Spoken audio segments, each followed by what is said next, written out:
Face masks, and their availability or lack thereof, have been one of the consistent storylines of the COVID-19 pandemic. Locally, several groups have organized to have face masks, which protect other people from the person who is wearing the mask, made by local residents who have stepped up to fill the need. Up in Londonderry, the Londonderry Valley Rescue Squad has organized a group of local residents to sew and create the needed face masks. One of them is Kim Seymour, a Weston resident who's been making them on her sewing machine. Claudia Harris and Birgit Sutter-Davis are two of the members of the Londonderry Valley Rescue Squad, and they describe the initiative and what's been going on when it comes to face masks. We felt that we had enough personal protective equipment for sort of the short term, but not necessarily for the long term.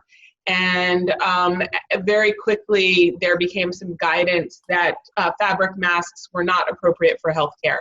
And as we sort of went through our inventory and talked about what equipment we have available to us, one of the things that sort of rose to the surface was that we could use masks to, the fabric masks, to extend the life of our N95 masks. And I actually have a couple of samples I'd be happy to chat with you about later. But and then over the next couple of weeks, different seamstresses kept reaching out to us. And what we decided to do was figure out which patterns, sizes, and materials would work for LVRS. Because our needs are very different than the public, and how we were going to use them is different than how the public is going to use them.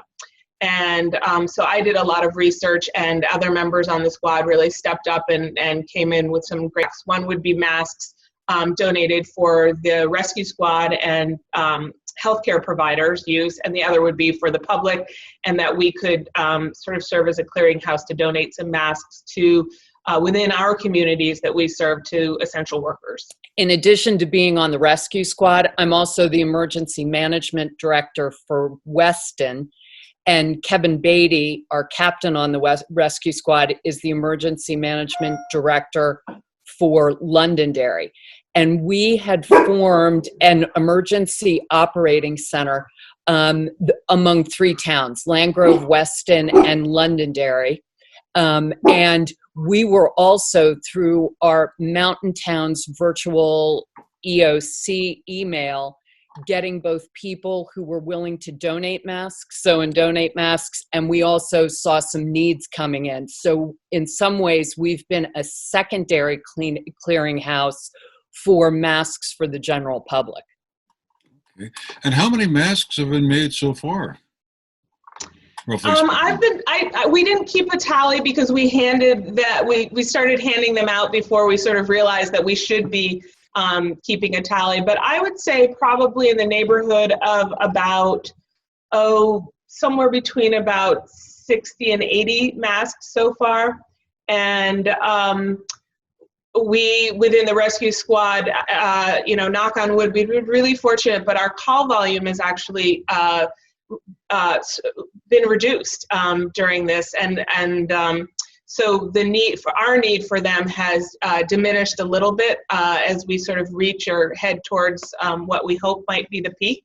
And so I think that we were able to donate some masks within the community that we had anticipated using ourselves. And these are all free or donated out to whoever might get in touch with you to ask for one? Yeah, so we're not giving them necessarily to the general public. We've sort of identified through the emergency management what we're calling, and everyone else is calling, essential workers. And so we've donated, and a couple of the seamstresses that I've been working with have donated them directly. Some of them have donated them through the Londonderry Rescue Squad. But grocery store, gas station attendants, some of our local community services organizations like Neighborhood Connections, the transfer station in Londonderry, which serves our community, some of the town road crews. Birgit might have some other groups that have gotten some donations. So we've gotten some outreach for masks from our local fire departments and yes. Also our local food pantry, because the food pantry has seen increased demand just given the employment situation locally. So rather than going from a once a month distribution, they've gone to a twice per month distribution, and the people who are distributing those goods and bringing them out to the cars need masks as well. So I think they're part of the essential services in the community. And those look like some fairly creative designs there too. I'm seeing. Yeah.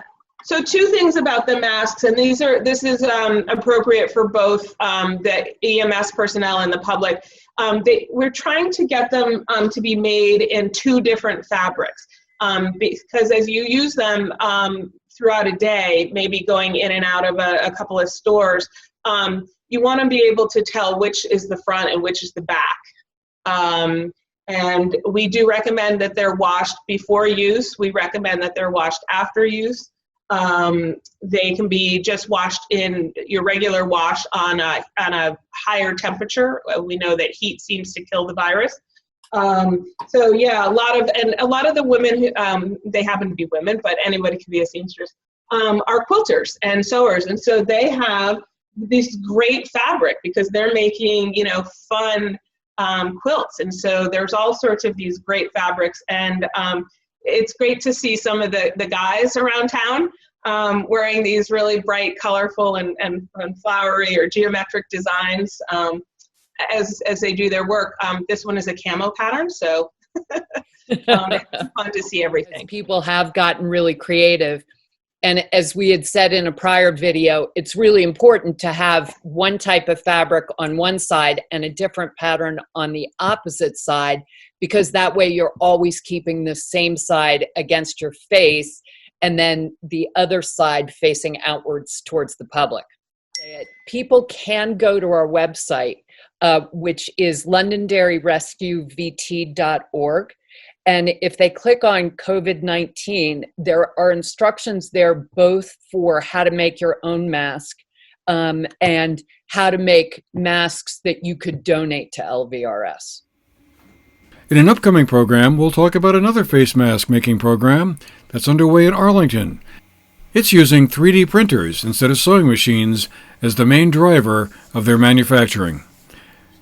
If you're one of those who's interested in making some of the face masks that the Rescue Squad can either use or distribute around the community, you can find out more information on the Rescue Squad's website at londonderryrescuevt.org. For the GNAT-TV News Project, I'm Andrew McKeever.